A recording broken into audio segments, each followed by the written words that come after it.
Hi guys, so today I thought I would show you how to make my pizza dough and pizza sauce recipes. So the first thing you need is some white flour. Now preferably for pizza you want to use strong bread flour, but if you have all-purpose flour that's just fine. So we need 400 grams of the flour. There we go, perfect. A teaspoon of salt.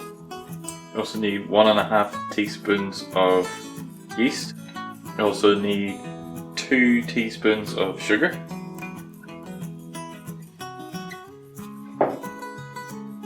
And 2 tablespoons of olive oil.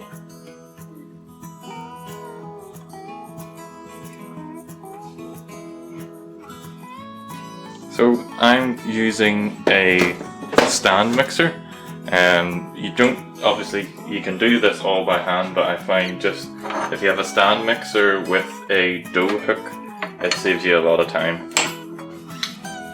The final ingredient is just 240 ml or so of sort of room temperature water.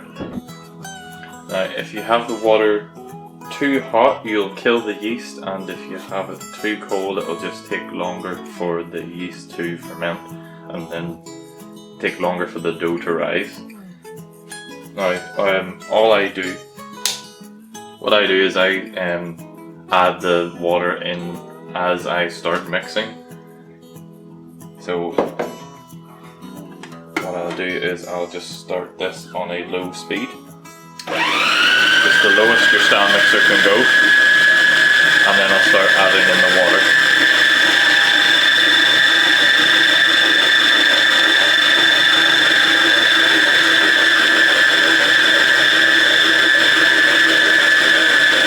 And we'll just let that mix for about 8 to 10 minutes. So I forgot to say, after about 4 minutes you just want to turn your speed up to the next setting. So I have mine sitting at 2. Now this is kind of what our dough is like after just about 4 minutes. You may need to add more flour or more water just depending on the moisture level. Even the humidity level inside your house can have an effect on the dough. Just keep kneading the dough until it starts to have like a nice kind of glossy texture to it, and it doesn't stick to your hands. So you see how it's sort of sticking? It should be sort of tacky but not sticky. So I'm just going to keep this going. Okay guys, so this is our dough here. As you can see, it's not sticking to my hands. It's tacky, but it's not making my hands dirty. So I'm just going to shape that into a ball. We'll go back over to the board and we'll divide this into 2. Okay, so if you want to be accurate, you could weigh this on a scale, but I'm just going to take a nice sharp knife and cut it into 2.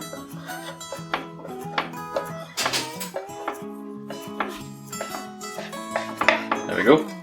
And you can see I don't even have to really flour the board because the dough is done just perfect. I'm just going to shape it into a nice ball. So set that there. See, it just comes away from the board. And shape that into a ball.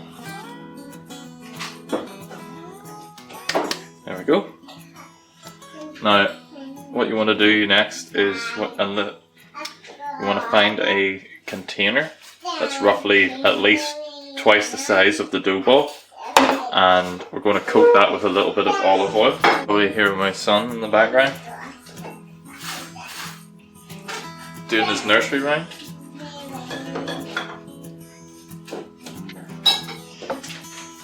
Okay, so just take a little, probably about a tablespoon of olive oil, not much. Take your dough ball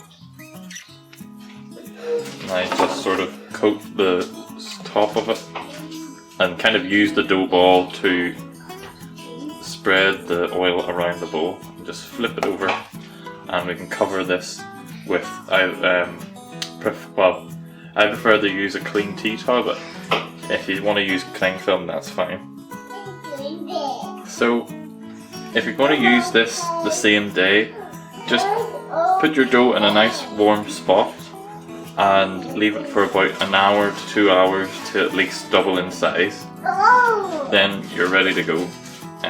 I would suggest keeping it in the fridge for at least a day to sort of slowly ferment and build up more flavour. But it's up to you. I'm probably going to use one today and one tomorrow. But now I'll show you how to do the pizza sauce.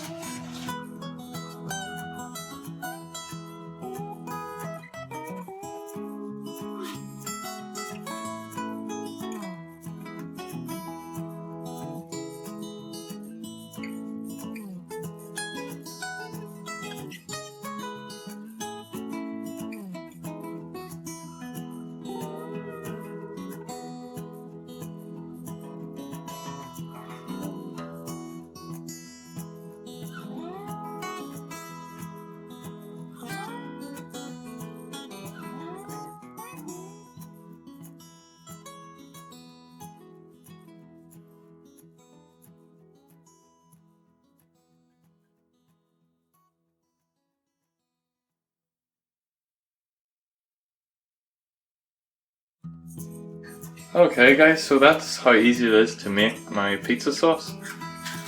Thanks for watching, and don't forget to hit that like button, comment and subscribe, and I will be sure to keep posting these recipes, and if you have any suggestions please comment below.